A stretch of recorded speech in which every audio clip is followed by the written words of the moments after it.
Yo friends, join me today as we do some early winter tree planting.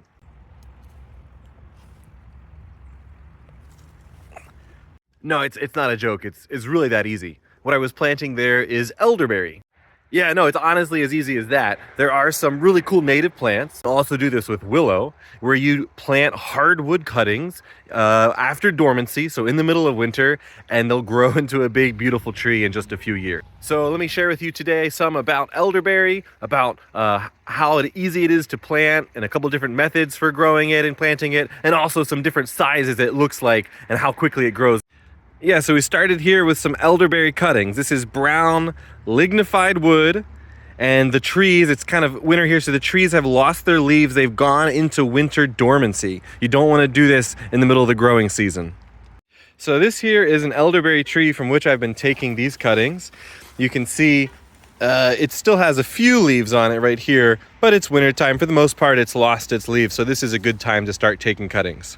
Taking the cuttings is pretty easy. You just want to use something sharp. I've even used like kitchen scissors before. And what you want to do is look for this brown wood, and you can see here that every so often you see a node. Here's a node, here's a node. And so with each cutting, you really want there to be a couple nodes. The nodes are where the cutting starts to put out its leaves. So if you put a cutting in the ground with no nodes, it won't be able to grow leaves. Elderberries root so easy from these hardwood cuttings that you totally can leave just one node on a cutting and it'll be fine. But I like to leave 2 or 3 just to be safe. So what I might do, I might come in here and clip off this whole branch and then go through the branch and start making cuttings. So I have a cutting here. It's about 2 feet long. Like I said, you could go and make a cut right here, and this short, 6-inch long cutting would be more than enough. It probably would root. But I probably want to do at least 2 cuttings, 2 nodes. So you want to make a cut like right about here, about 1 foot long, and you have 1, 2 nodes for this cutting. And then you'd have another cutting down below. That's the best way to get a lot of cuttings from one plant, is to make them smaller with just 1 or 2 nodes. But I have access to a lot of plants, and there's a lot of growth on these plants, so I can afford to take these larger cuttings. And I've found that these larger cuttings tend to grow faster. There's a lot more energy in here, so they'll grow bigger and taller and make a bigger plant in a shorter period of time. Small cuttings, just 1 node, still super viable, will still grow into a full-size plant. It'll just take maybe a year longer. So when I'm planting these, what am I doing? It is really as easy as just taking the bottom and shoving it into the ground. I'll show you a few tricks to make it a little easier on you and to ensure even greater rooting success. Firstly, you really want to make sure it's in the ground right way up. So, you can just keep track of the orientation as you cut it off from the tree, but if you lose track of the orientation, if they fall and get mixed around, what you want to do, you want to look for the node, and you can see here, it's kind of these mini leaves almost, and it's pointing up. These mini buds or mini leaves are kind of pointing up, and that's the direction that you should plant it in the ground. You don't want leaves growing down to the soil, you want leaves growing up to the sun. So you got to keep it oriented the right way. I've also found it's easier to shove into the ground if you prune the bottom a little bit. It's easier with 2 hands, but I'll try to show you. This is the bottom of the cutting, and if I cut it at a sharp angle like this, it makes a bit of a point. It's easier to shove into the ground.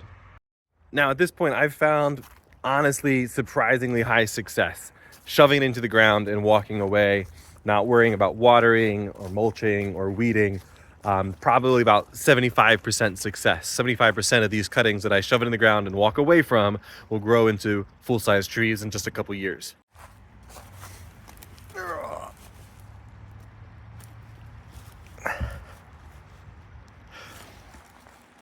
But if you want to increase success, one of the best things you can do is to mulch heavily around the cutting.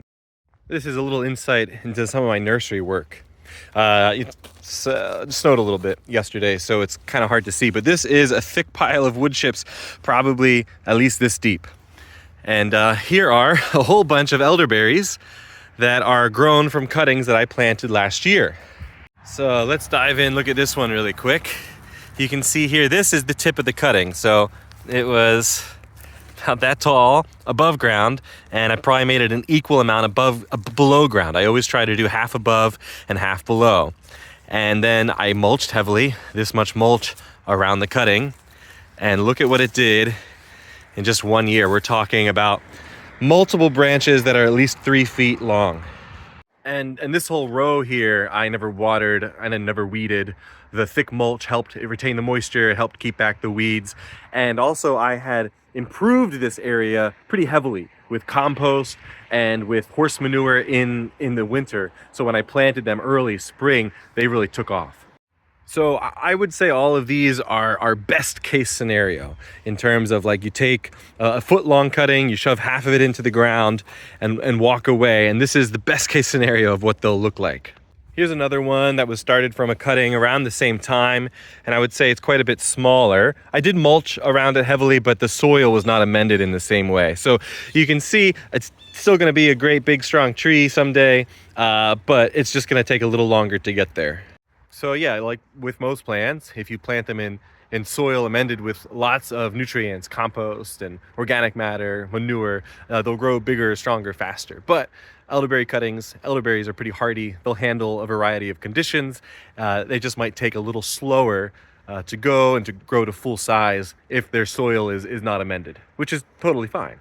Now, when I say full size, this isn't like an oak tree. These things are more like a big bush, probably 10, 15 feet tall at the most. This one here is 1 year older than those cuttings in that wood chip pile I showed you just a little bit ago. This is one of those plants I took a year ago. I was, had those same 3 foot long branches, and I transplanted it back here. So in 2 years, that 1 foot long cutting turned into a tree with multiple 5, 6 foot long branches. I took a few cuttings from that 3-year-old tree just to show you some examples, but I'm really not going to take too much from it. I'm going to let it grow for another probably 2 years. It'll be fully sized, extra productive, and then I can just about chop it to the ground every year and it will regrow. Once it has a strong, healthy root system, this thing you can chop just a few inches above the soil and it'll regrow every year. So that kind of leads us to the question, what do you use elderberry for? Where does it fit in your lifestyle and in the landscape? In terms of lifestyle, a lot of people are really excited about elderberry because of its immune boosting effects. You'll see elderberry products in your pharmacies, CVS and Walgreens all the time. It's great for taking when you feel like you have a cold coming on. And I kind of take it throughout the course of the cold, and I feel like it shortens the lifespan of that cold. You don't want to eat the berries raw. You can eat 1 or 2, but if you eat a big handful, you'll get sick. So you got to cook them first. So a lot of people use elderberries to make like syrups and jams. And then as for the landscape, like where in the landscape does this belong? I found it to be really flexible. So all these cuttings here, these were in full sun. And if I, dug a bunch up and spaced them out appropriately and left it in full sun, boy, it would get big, 15 feet tall and just covered head to toe in flowers and berries. But like a lot of short trees and shrubs, elderberries are really an understory plant. They're used to growing in part shade. So this elderberry tree back here, as it gets to be full size, it'll thrive. It'll be plenty big and plenty fine with some of this part shade back here. It won't produce as many flowers or as many berries, but it will still produce quite a bunch. Elderberries are also really great for erosion projects. They have big fibrous root systems. So I'm going to be planting a bunch here along the creek. So as this creek floods, it wants to erode soil downstream. I don't want that happening. So I can use things like elderberry stakes and willow stakes to just shove in the ground and walk away, and they'll grow into trees that will hold on to the soil for me. Not to mention that they are an important native, and they provide a ton of nectar for pollinating insects and a ton of berries for birds. So they're just helpful to have around if you want to be a steward of the land. I do sell elderberry cuttings on my website this time of year. I'll sell these trees in the spring when I dig them out. I can ship them all over the country bare root. So if you're interested, check it out. Also, if you want to find wild elderberry, the ones I have on my property are from name varieties. If you want to find wild elderberry in your area, you can use apps like iNaturalist to see where other people have recorded spotting elderberry, and you could kind of bit of a geocache, go hunt them out and take cuttings to bring back home. The difference between wild and name varieties typically is just amount. So the name varieties tend to produce more berries and more flowers than the wild varieties. They also tend to be more vigorous, so they'll probably grow faster and be fully productive sooner. Nothing's wrong with planting either one. I think they're both great. One thing that I am aware of, and a lot of people are aware of as well, is that there really are only a handful of name variety elderberries that are really being used in America right now. Especially when you compare it to things like apples, where there's hundreds of different varieties. There's really only like 4 or 5 main elderberry varieties. So one thing that I'm working on is collecting as many name variety of elderberries, as many special and unique elderberries as I can, and then growing them out from seed to continue the breeding work and to find more special name varieties of elderberry. It's the easiest plant to grow. It's fantastic for cold and flu season. I hope you guys check it out. Happy growing, friends.